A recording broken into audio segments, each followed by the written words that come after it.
캐나다 철도 운행이 중단된 지 하루도 지나지 않은 17시간 만에 연방정부가 개입하면서 최악의 사태는 피한 모습입니다. 다만 운행 정상화까진 다소 시일이 걸릴 것으로 예상됩니다. 앞서 개입하지 않겠다고 밝힌 정부는 그러나 어제 오후 이번 노사 분쟁이 장기화하면 국내 경쟁에 미치는 영향이 심각하고 통근 열차도 중단되면서 신속한 개입이 필요하다고 강조했습니다. 그러면서 두 철도 회사의 운행 재개를 지시하고 캐나다 산업관계위원회 회부 구속력 있는 중재를 발동했습니다.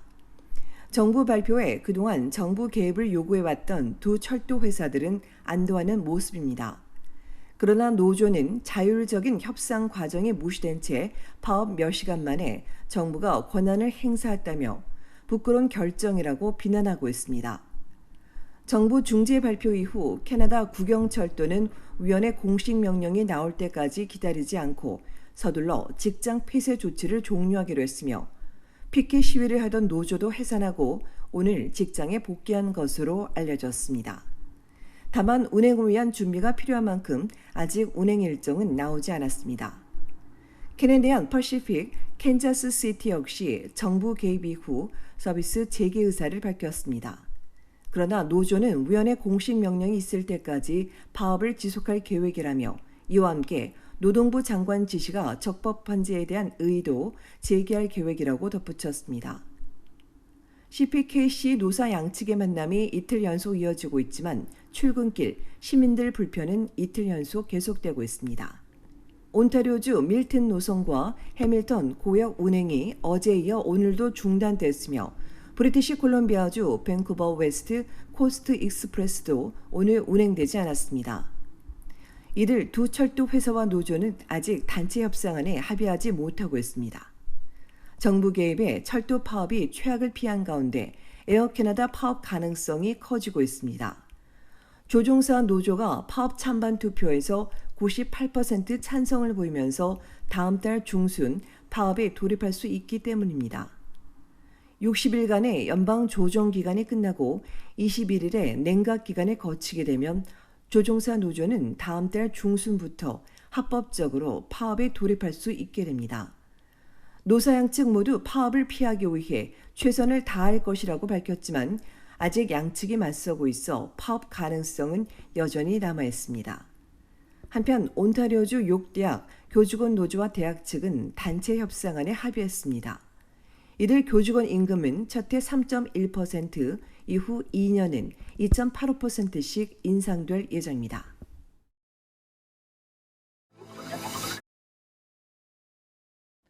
현빈과 이동욱이 토론토 국제영화제에 참석합니다. 영화 하얼빈에 출연한 현빈과 이동욱은 다음 달 8일 오후 5시 로이 톰슨홀에서 열리는 레드카펫에 서게 됩니다. 극중 현빈은 안중근 역할을, 이동욱은 이창섭 역할을 맡아 독립군의 파란만장한 여정을 그렸습니다. 두 배우는 또한 월요일 관객들과 만나 영화에 대해 대화하고 질문하는 특별 행사에도 참석합니다.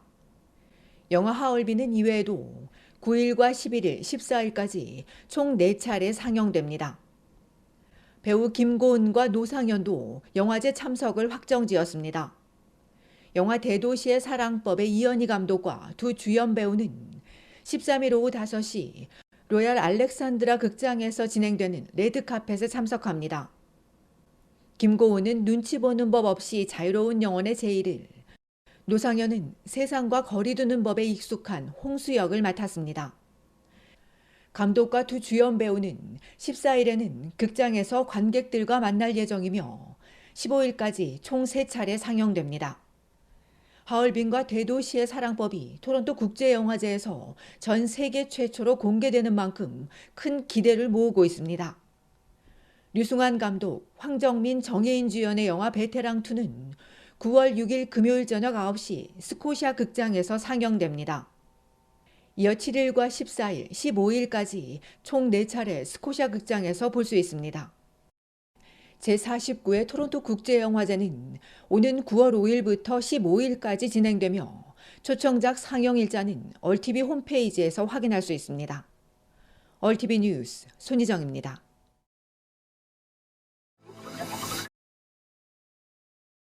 젊은 세대들의 내 집 장만 욕구가 매우 높은 것으로 나왔습니다.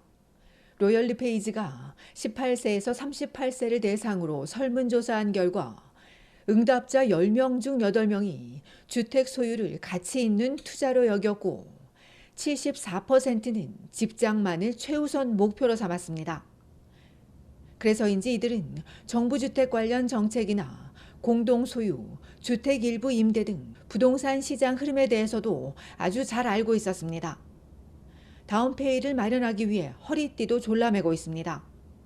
부모 집에 살면서 저축액을 늘리는가 하면 소득의 일정액을 정기적으로 저금하며 대출이나 청구액은 뒤로 미루지 않고 제때 내면서 신용도 관리하고 있습니다. 이들의 절반이 넘는 54%가 내 집 장만에 자신감을 보이고 있으며 이 비율은 퀘벡주와 중부 지역에서 높게 나왔습니다. 반대로 확신이 없거나 절대 못 살 것이란 답변도 절반에 가까웠는데 이런 부정적인 응답은 온타리오주에서 가장 높았습니다. 앞서 또 다른 조사에서도 주택 마련을 가장 우선시하는 것으로 나타났습니다.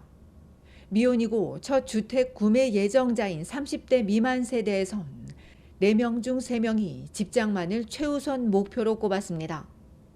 자동차 구입이나 여행, 결혼보다도 훨씬 더 중요한 목표인 겁니다. 또 40%는 5년 안에 집을 사는 것이 모든 계획에서 가장 중요하다고 전했습니다. 내 집 장만이 쉽지만은 않을 것이란 이들은 그래도 은퇴 후를 위해선 반드시 집을 장만해야 한다고 덧붙였습니다.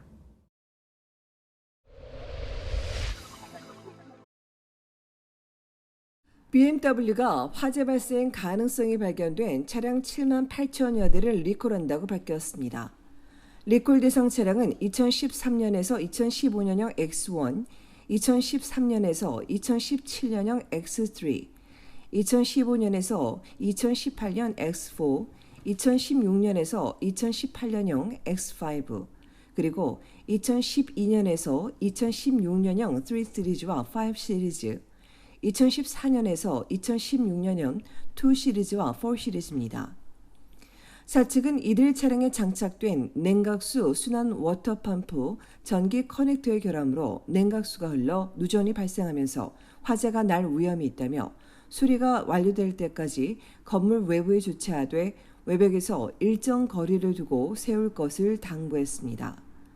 이번 조치와 관련해 부상이나 사망 신고는 없었으며 해당 운전자에게 통지를 보낼 예정인 사측은 냉각수 펌프와 전기 플러그를 교체한 뒤 보호 케이스를 설치해 줄 예정이라고 덧붙였습니다.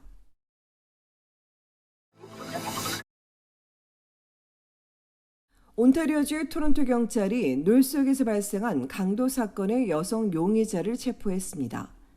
경찰에 따르면 여성은 지난 9일 욕딜 쇼핑몰 남쪽에 있는 한 매장에서 물건을 보는 척하며 다른 손님이 나가기를 기다렸다가 고객이 떠나자 카운터 뒤편으로 가선 상품들을 훔쳐 달아났으며 이 과정에서 제지를 하자 상대를 폭행하기로 했습니다.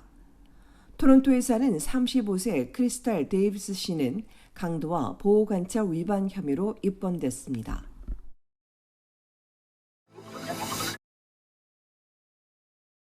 잇몸 담배로 알려진 니코틴 파우치에 대한 판매가 제한됩니다. 연방보건부는 니코틴 파우치는 금연 보조제로 18세 미만의 판매가 금지됐지만 이 파우치에 인공 감미료와 향료가 첨가돼 있어 청소년들 사이에 몰래 거래되고 있다며 미성년자의 뇌 건강과 중독을 예방하기 위해 오는 28일부터 약국에서만 판매하도록 제한한다고 밝혔습니다. 이에 따라 앞으로 편의점이나 주유소 등에선 판매할 수 없고 약국에서 판매 가능한 제품도 제한적이며 이어 내년부턴 니코틴 파우치 제품 한 면에 중독 관련 경고 문구가 포함될 예정입니다. 캐나다에선 임페리얼사의 존익이 승인됐으며 작은 티백처럼 생긴 니코틴 파우치는 담뱃잎이 들어있지 않아 연기가 나지 않고 입에 머금으면서 잇몸으로 니코틴을 흡수하는 방식입니다.